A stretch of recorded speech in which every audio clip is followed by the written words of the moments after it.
watching Today in St. Louis. Good Wednesday morning. It is a wet one out there. Taking a live look right now downtown at the Arch, and you can see our camera is covered in rain. It is gray out there.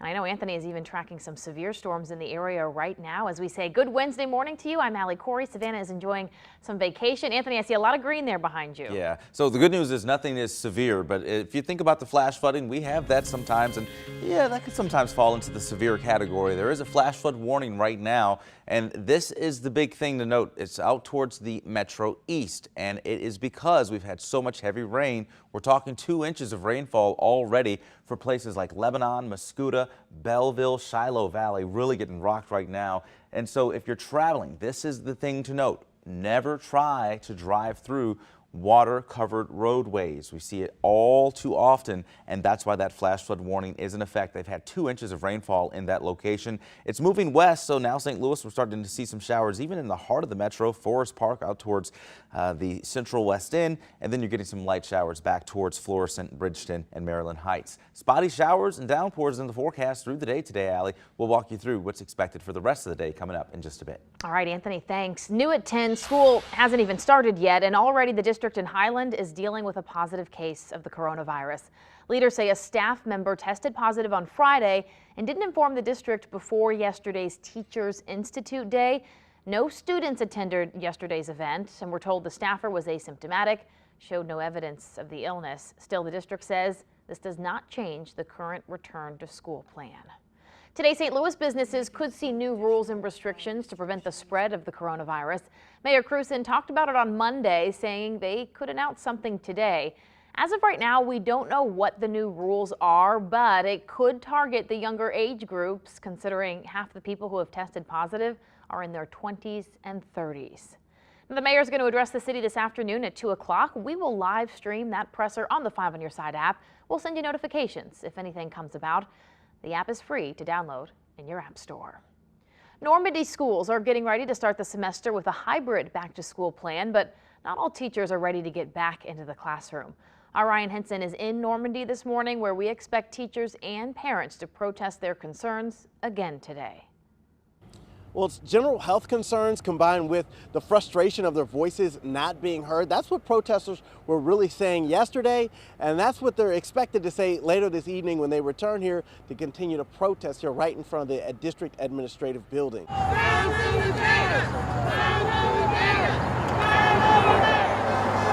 They held signs that read, "School matters more than us. We used to be heroes, now we're zeros. And don't play Russian roulette with our lives." As it stands this morning, the district adopted a hybrid approach to start the school year. Students pre-K through 4th can choose between in-person or remote learning. But all the older students, 5th grade through 12th, well, they'll be learning from home.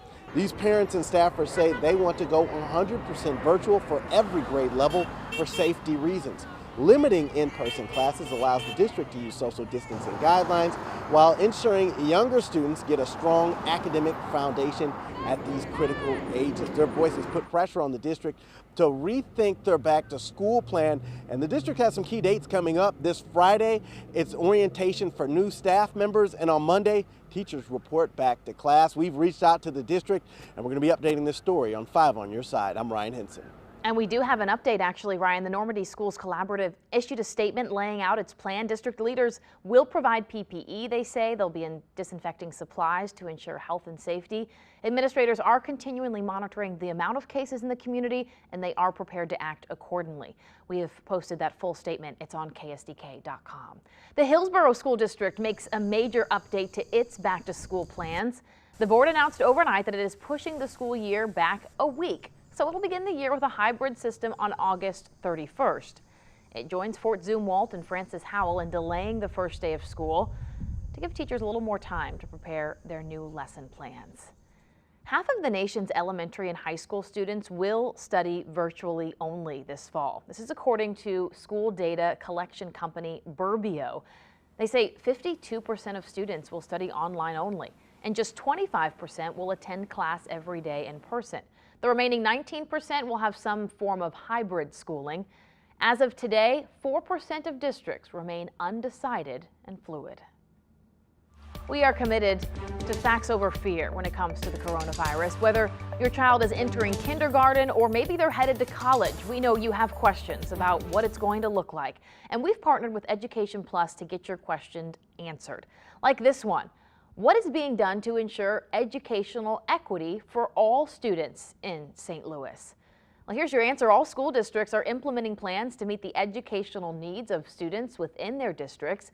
While this may look different in every district, plans to ensure educational equity for all students include providing electronic devices to students so that they can learn online, providing Wi-Fi hotspots where they're needed, daycare services for working parents, and even tutoring centers available for students who need assistance. If you have something you'd like answered, you can text your questions to 314-444-5125. And now to the very latest in the race for a vaccine. Russia claims to be the first to find a COVID vaccine, but many top scientists are doubtful that the country has undergone the thorough vetting process to prove the vaccine is safe. NBC's Tom Costello has the story. It may not be a Cold War arms race, but Russia and the West are clearly in a race to get an effective COVID vaccine into the arms of people around the world. Russia calls its vaccine Sputnik V for vaccine, a not-so-subtle reference to its first victory in the early space race. The Kremlin insists its vaccine is safe and mass distribution will begin in October for the Russian population. Vladimir Putin's own daughter has reportedly received the vaccine, developing the virus's antibodies.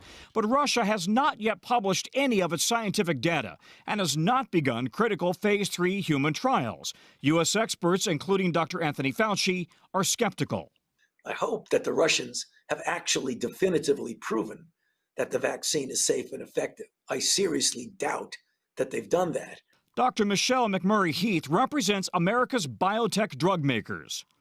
There's been a lot of skepticism that maybe the Russians didn't do their due diligence on this vaccine attempt. Well, the skepticism is warranted at this point. We really don't know what it is they're testing, what it is they've seen. And at this point, it's really purely based upon their word, and that's not typically the way we reach scientific conclusions. Meanwhile, the White House has announced yet another major deal with the drug maker. This one, a $1.5 billion deal with Moderna for 100 million doses of its experimental vaccine. We're on track to rapidly produce 100 million doses as soon as the vaccine is approved, and up to 500 million shortly thereafter. Worldwide, 25 vaccines are now in human trials. Among the leading contenders, Moderna, J&J, Pfizer, AstraZeneca, Inovio, and Novavax. And multiple vaccines will likely be needed. Some may work better in the elderly, some with African Americans or people of Hispanic ethnicity. Who knows? Some better in children. We might be able to target these vaccines to be used in those different populations. Back to the Russian vaccine, a lot of concern today that because it seems that the Russians have rushed this without the appropriate due diligence, that will undermine confidence in all vaccines. But the United States FDA is insisting it will not compromise its safety protocols, and it will make sure that any vaccine that's brought to market is safe. I'm Tom Costello in Washington. Back to you.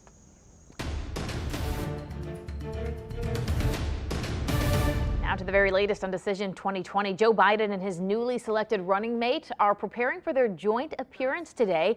Senator Kamala Harris is the first African-American woman on a major party ticket for vice president. The historic announcement was made through text and email to Biden's supporters. Critics say they were surprised by his pick, citing Senator Harris's jabs at Biden during the presidential debates.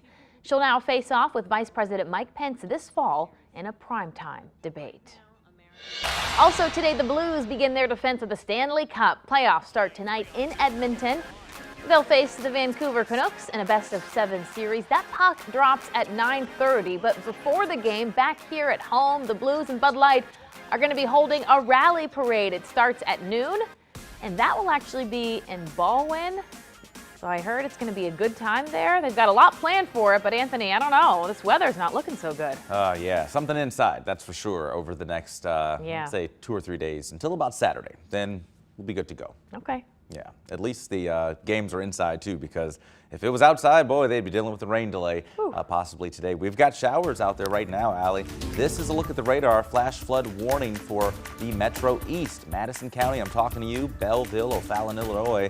Remember, if you see water covering the road, never try to drive through it. We'll check where else the rain is coming down right now as well. All right, Anthony, also coming up, America's confidence in police is falling. We have the startling new numbers next. Plus, Princess Diana coming to your home. How a musical about her. We'll skip the live audience.